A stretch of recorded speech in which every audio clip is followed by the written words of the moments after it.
Meet your new go-to for a fresh and inclusive approach to health.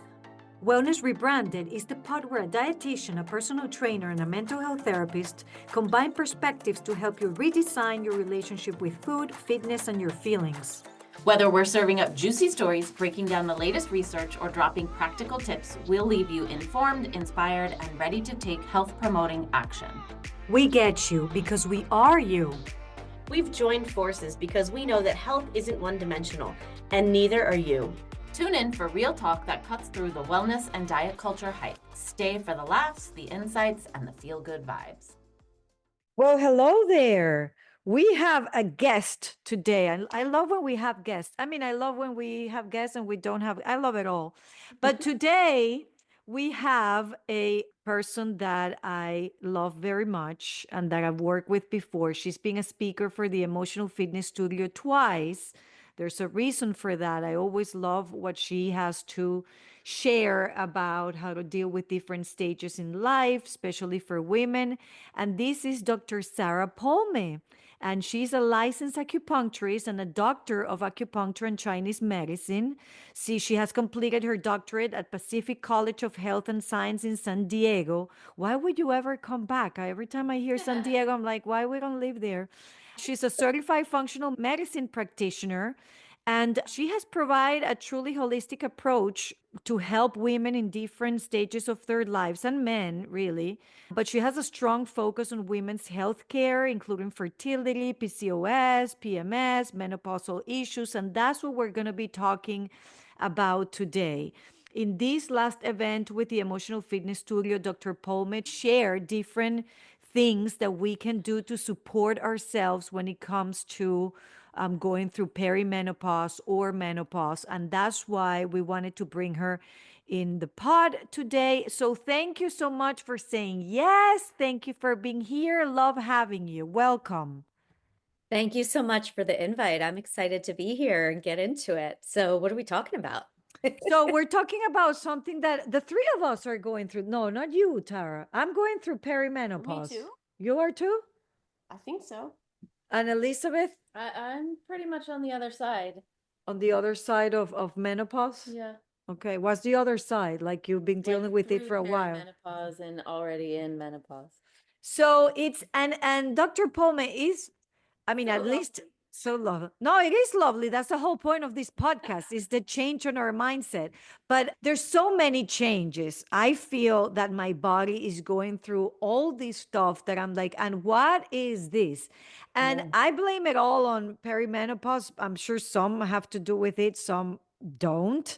But I do recognize that my body is going through a lot of changes. Sometimes I don't even recognize myself, but also the amount of conflicting messaging and sometimes not necessarily the most supportive messaging for women who are going through these changes. So that's why I love you going in our community and sharing information on even the mindset that we have around this stage of life.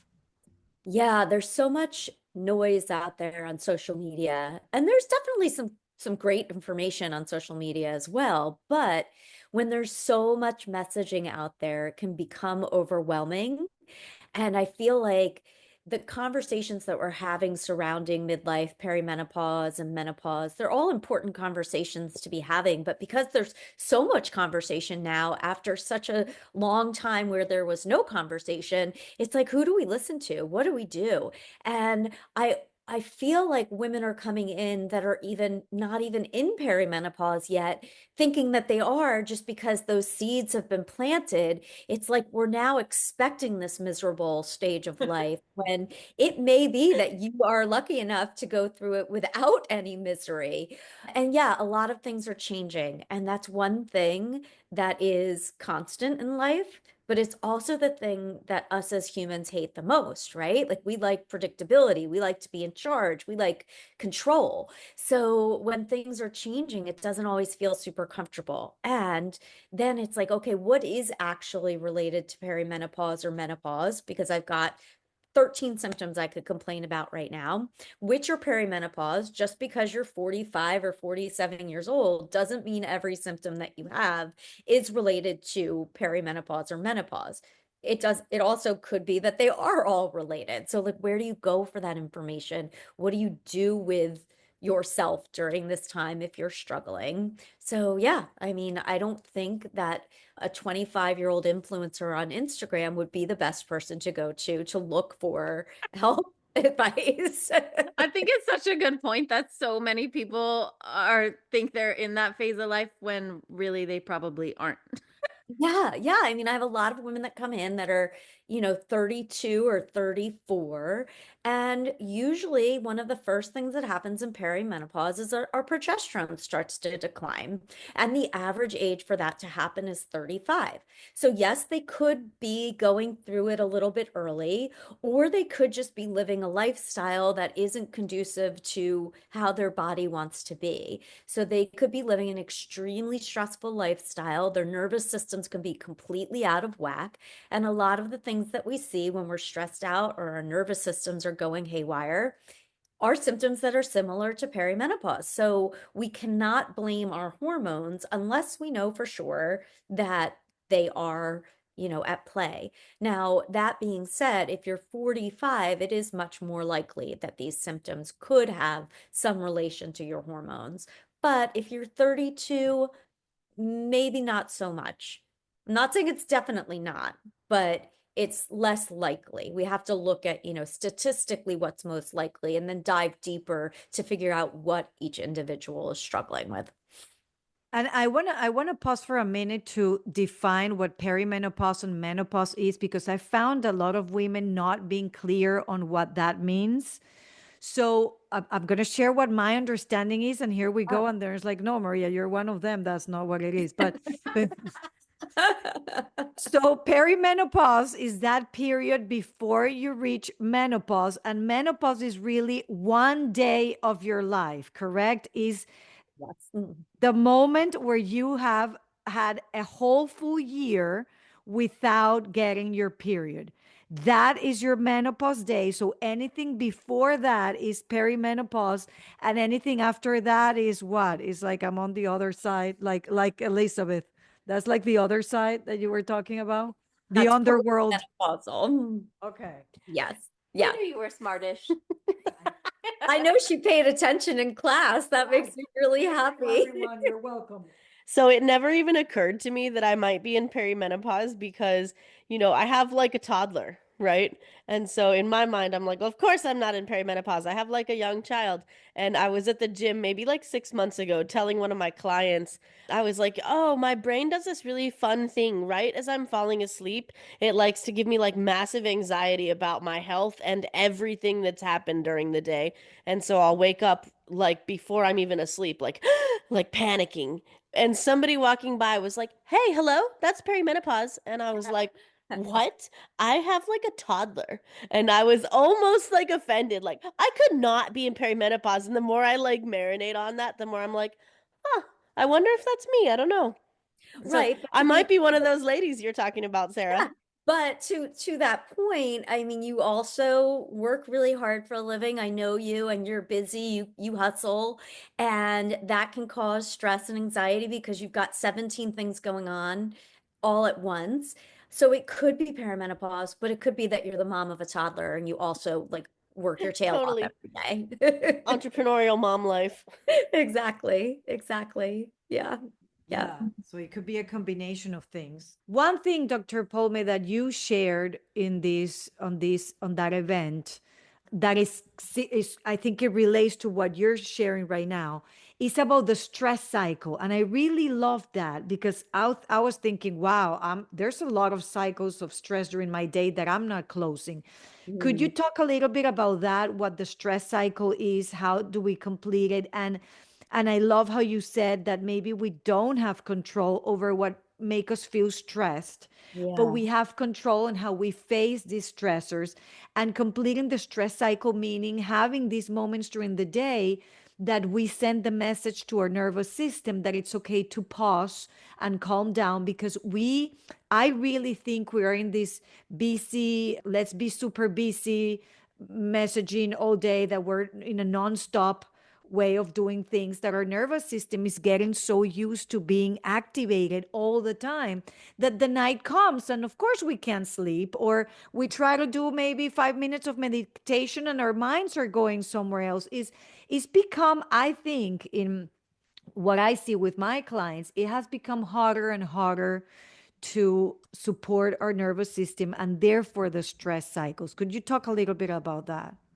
Yeah, absolutely. And I won't spend too much time on this. I'll give a brief overview, but there is a great book if your listeners want to pick it up. It's super easy to read, it's super accessible and pretty quick. It's called Burnout. And the author's first name is Emily. I cannot for the life of me right now remember her last name. It's actually Nagoski. authored. Oh, there you go. Oh, And she I talks a also lot love about that book. this. Yeah, it's a great book because I think that a lot of my patients come in and they want their stressors to go away. And I can get behind that if you have a really toxic situation or toxic boss or something going on in your life that's truly not healthy. And I'm not the one to tell you whether it's healthy or not, but if you know that you're in an unhealthy situation, by all means get out. But a lot of the stress that a lot of people deal with is just constant daily stressors that we either bring on with ourselves or our lifestyle, having busy lives with kids and all of that, so they're smaller stressors, not toxic situations. For the toxic situations, get the heck out of there, right? But for the smaller situations, what happens is we have lifestyles where we go from one situation to the next, and we haven't finished one situation dealing with the stress of that before the next situation comes up and stresses ourselves out. So our nervous system doesn't, it's playing catch up all the time. So if you go through a situation, it's really about finding the tools that work for you, and they can be different for each person.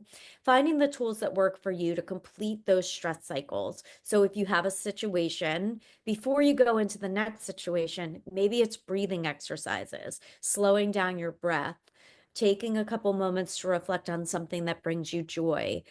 Anything that can really take a few minutes from your day and recenter you is going to help a lot, because that teaches your body that basically you were in a stressful situation and your brain's telling your body it's okay, right? Like, you handled it. You're strong. You're okay to move on.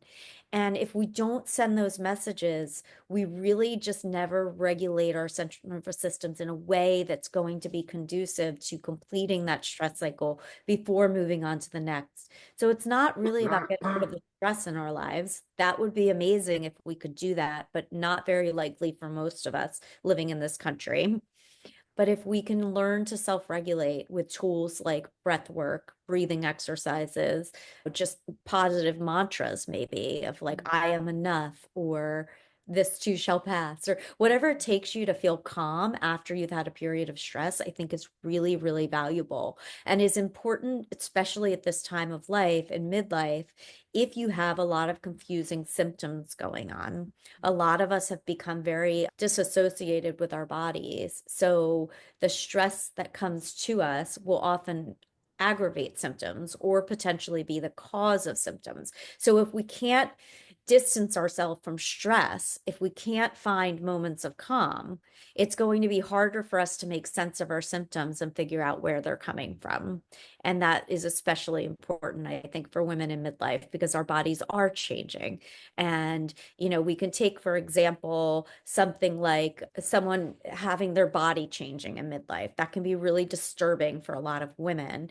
And there's a couple ways that we can frame that, right? Oh, I hate my body, how it looks right now, or I hate my energy levels, or whatever. We could really reframe that and say, God, I'm lucky I lived long enough to start going through these changes. There's a lot of different ways that we can reframe our mindset it's so much more empowering to have a positive mindset in almost every situation, but especially when it comes to our health, right? We're not all lucky enough to live till we're 45 or 50 years old. Most of us will, statistically, but we can embrace this time of life and say, wow, our body's changing. Maybe our body's telling us we need to slow down, or brain fog. I mean, I'm not saying brain fog is a fun thing. I've gone through it. But maybe it's a chance to say, what am I not giving myself that I need right now so that my brain can be fully alive? and fully functional. So there's opportunities at this time where we see these changes to say, what does our body need right now to feel good? It doesn't mean it's going to feel the same as when we were 30, but what does our body need right now to feel empowered, joyful, energetic? And by asking those questions and slowing down, we might find the answers are right in front of us. Hey guys, it's Tara here, and if you're feeling like a burnt out piece of toast, I've got my second quarter Relax and Renew, the Hour of Progressive Relaxation class coming up on May 6th at 7 p.m. at the Collective in Annapolis. There's no sweating, no squats, just deep breaths, soft vibes, and maybe a blanket burrito. Your nervous system will thank you, so grab your spot today. I think it's such an important point I think to call out that what the expectation is, right? The expectation shouldn't be that you're going to be the same as you were at 20 or 30. The expectation is so much better served if you expect that there are going to be shifts, and instead of fighting them, which I feel like so many of us try to do, right? Even if the fighting is in just like ignoring them and refusing to acknowledge that they're there, or that they're trying to tell us something, or that we need something different or need to do something, if we can sort of come alongside ourselves. And I love the way you frame the question, is like, what am I not giving myself right now that maybe I need, because my needs have changed at this time of life? And it makes sense, right? Physically, there's a lot going on. Mentally and emotionally, there are usually huge shifts at this time of life. And I just think that's why I hate so much of frankly, the diet culture messaging around menopause is like, it's all about fighting it and like refusing to accept that it is a time of transition, and transition is normal and natural. And let's talk about how you can support yourself now, not try to get back to who you were at a different period of your life. It's like trying to be a teenager again when you're pregnant. Like, it's a different phase of life. You know what it reminds me? For some teenagers. Yeah. Um, Maybe that wasn't a great analogy. It reminds me of an episode that we had with another guest. We were talking about menopause, and he said, "Be careful with missing so much the version of you from the past that then you're neglecting the version of you from the present, right? Because of wanting that." And it's true. I mean, I've done it myself. It's those moments where I'm like, I want to go back there, and it is a different mindset that we have. Mm-hmm. Yeah, and being a fierce advocate for women, I haven't been as outspoken as I think that I need to be. I think that this is kind of a form of suppression for women. I want to put that out there. I know it's big, but if we're too busy figuring out like how we want our bodies to look all the time, then we're not going to cause as much disruption as maybe we should. You know, we have a lot to offer this world, and we don't need to focus on getting smaller and tighter and perfect and looking pretty. I mean, we can leave looking pretty to the 20-year-olds. I'm not saying we shouldn't want to look pretty, but if we're defining ourselves by the standards of what we should look like when we're in our late teens or early 20s, we're really doing a disservice to women. And that's not the way that we need to go. In different cultures, menopause, perimenopause, and menopause, postmenopause, it's all treated so differently because women are respected in their communities. Here, we sort of lose our value. After we've given birth and raised our children, we become invisible. And that doesn't happen in other cultures. And you see menopause as being something so different depending on which country you live in. So I think it would be of service to, like Elizabeth said, you know, accept that things are going to change and understand that that can be beautiful. We no longer have to live by society's standards of beauty that they put in these magazines. And that's an opportunity for us to decide what we want. Yeah, I mean, many people say that about diet culture overall, right? No matter what your age, if you keep women focused on what they look like, then they're not focused on a bunch of other stuff. Important stuff. Yeah, exactly. At any age. So this is what the thought that came to my mind. I'm gonna turn 48 soon, right? It took me these many years to really like myself, like the way I am. I have it clear what I want to do, where I want to be, how I want to show up in the world. if it makes sense to me, if I spend a lot of time worrying about this perimenopause and how I look and how I want to change it, I could not do all the amazing things that I am doing and I'm ready to do. So Yeah. imagine if that would stop us a little bit. Like if I wouldn't worry about my perimenopause so much and I wouldn't complain about the brain fog and my mood swings or whatever, all the stuff and how my body has changed and looks now, then that takes brain space for me to be creating all these amazing things that I want to Yes. do in my life. Because I mean, I wish I had this brain when I was 20, but I have it now and I like it. I don't give a damn about so much stuff that Right. it helps me in other areas of my life. So all this to say that that's my takeaway. It made sense to me. I don't give a damn. Maria, you made me feel like hearing that, I hear that a lot from clients at the gym, and it feels like when women come into their 40s, we are done messing around. We don't give a shit, and we are like ready to go for whatever is required. We're gonna get it done. And I think But that's beautiful. what is the message? The message is, oh, you're old. Yeah. You're like now this menopausing lady, and you're like, oops, okay, welcome to the end of your book. And it's not true. This is just the beginning. Right? Like, And the rest is still unwritten. and the rest And is the still rest is still unwritten, but unwritten. it's true. The messaging is strong. Yeah. It is. And that's the thing, these beautiful conversations that we're having are starting to change the messaging. And I think it's really important that we keep these conversations going, because there are a lot of podcasts out there that are more focused on the vanity aspects. There is nothing wrong that if you want to look a certain way, if you feel good with it and it doesn't cause you emotional strife. The problem is that a lot of times it does. Like, hey, I put makeup on this morning. I felt like I looked cute when I left the house.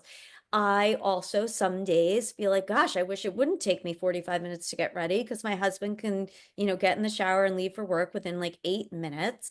And that's like indicative of the fact that we spend longer on picking out our outfits. We spend longer on doing our hair and our makeup and stuff like that. So, I waffle between those things, but I think as long as you're not becoming emotionally exhausted by it, there is something healthy about like wanting to look nice, or, put on clothes that aren't ripped. Like there's nothing wrong with wanting to look nice, but if it becomes toxic in your life, and it can be toxic across the board for women, I think we need to look at it and continue these conversations.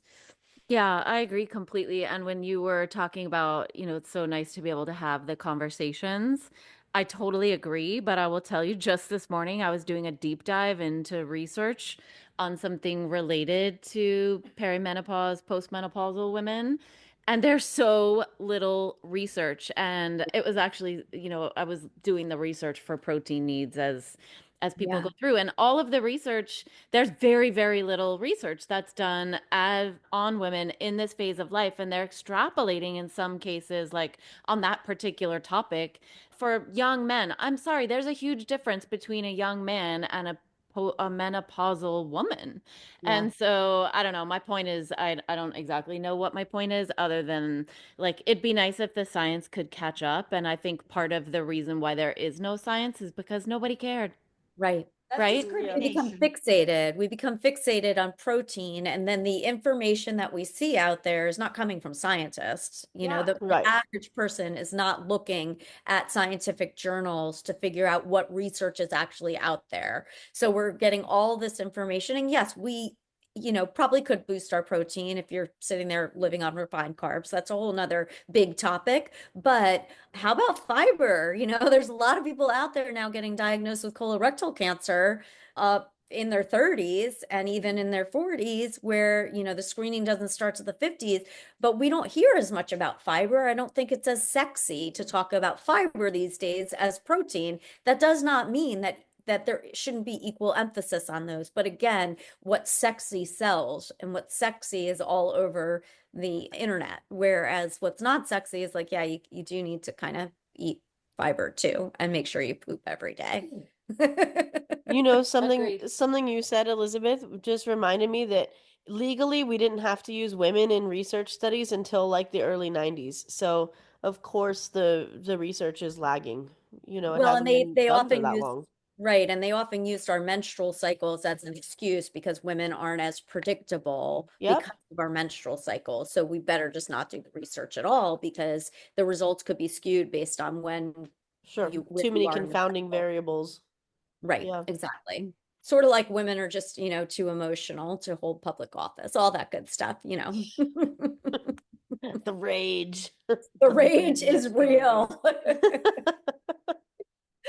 But yeah, I think in midlife, I think the one thing that's a takeaway that I like to really, maybe it's two things. I think mindset is so important. Like really being aware of and trying to reframe negative thoughts because that can be a part of midlife with all the societal messaging out there that you probably will feel like crap going through this. You'll probably look like crap going through this. You're getting old. It's very easy to, if your body is changing, if you are having symptoms, it's very easy to get into kind of a doom and gloom state. So staying focused on positive mindset, I think, is really important. It's not easy, but staying focused on trying to shift your mindset to this could be a beautiful time of my life. And what do I need to do to get there? I think is really, really a key takeaway. I love the pause and reframe. That's something I use a lot in my life. Like as a mom, I'm definitely have a lot of things that are easy to complain about. But I remember it took me 5.5 years to get pregnant with my little monster. So sometimes I have to like remind myself, like, you cried and prayed and spent exorbitant amount of money and, wanted this for almost like half a decade. Yeah. Like be grateful for where you are. And I think in like many menopause and perimenopause, we could do the same thing. Like, oh, it sucks that I'm feeling these things. Like, there's so many people that don't get to this point, or there's so many people that have it so much worse than me. It's just I'm blessed to have had what I have. I love Exactly. it. Exactly. And I love the message of embracing this moment. My mom is 82 years old, and I've sat in front of her many times, like, "Oh, mom, I'm so old," and she's like, "You're just such a little girl. Look at you in the midst of," and it's true, right? Like, if I'm gonna get to 70 to 80, I want to look back and think, wow, look how much I enjoyed that time of my life when I was so young and I look so great, right? Yeah. Because not that I'm not going to look great at 80, I will, but really noticing and paying attention that we are going through a nice moment, and I Mhm. want to look back to that and knowing that I embraced it the most I could. I just want to say one more thing too, that our mind and body are not separate. And Mhm. we really have to know that deeply, I think, if we are struggling in perimenopause or menopause, that we can't separate the two. Yeah. And if we are negative all the time, if we're stressed out all the time, if we're depressed, anxious, figure out some tools, find a good therapist, figure out tools, mind body techniques, whatever you need to do to get to a more positive place mentally, Mhm. because that's going to influence your physical symptoms outcome. Mhm. You're much more likely to have success getting better, to getting healthy if you are feeling good emotionally and mentally. And anyone that tells you different, like walk away. Yep. And important to take care of ourselves as a whole, right? Yeah. All that connected. Dr. Poldmae, thank you so much for talking to us today. I want to say, I forgot to say this during her intro. She is the owner of Meadow Hill Wellness, and they have two locations in Annapolis. Well, one in Annapolis, one in Edgewater for those who are local. You can find her. Where can people find you on social media or your website? Yeah, so if you are in Maryland, then meadowhillwellness.com is where you would find me. If you're not in Maryland, I have my own podcast specifically related to midlife, Midlife Rise and Thrive. And you can find all of my information about my podcast and other wellness services that aren't specific to Maryland at risingwomanproject.com. So risingwomanproject.com if you're not in Maryland. Perfect. And we'll put that on the show notes too. Thank you so much for gifting us this great conversation. Thank you for coming on the podcast. And if you are listening and you liked this episode, don't forget to share it with those friends that will benefit from listening to this conversation. Leave a review, send us a message on Instagram, send us some cards on the mail, call us on the phone. Not to Maria's house. Remember, I don't like cards. Those are Christmas cards, girls. Focus. But get in touch with us in any way possible. We would love to hear from you. And until next time. Oh, we love our cover for the podcast, and we have it thanks to Jennifer Osterhaus Graphic Design. She helped us choose the right colors, font, design to represent our vision for this podcast. She helps businesses up-level their marketing materials so they can increase their impact and elevate their brand. Visit the link in the show notes and check out all the services that she provides and contact her today for a consultation. Thank you for listening. If you want to connect with me outside of this podcast, you can find me on Instagram at coaching_therapist. I'm Elizabeth. You can find me at Elizabeth Harris Nutrition or in my Facebook group, Health and Healing with Intuitive Eating. And I'm on Instagram and Facebook at Tara De Leon Fitness. Guys, if you loved this episode or any of our other episodes, we would love it if you would leave us a review on Apple Podcast. It really, really helps us get the non-diet word out to the rest of the world. So please leave us a review. Yes, thank you.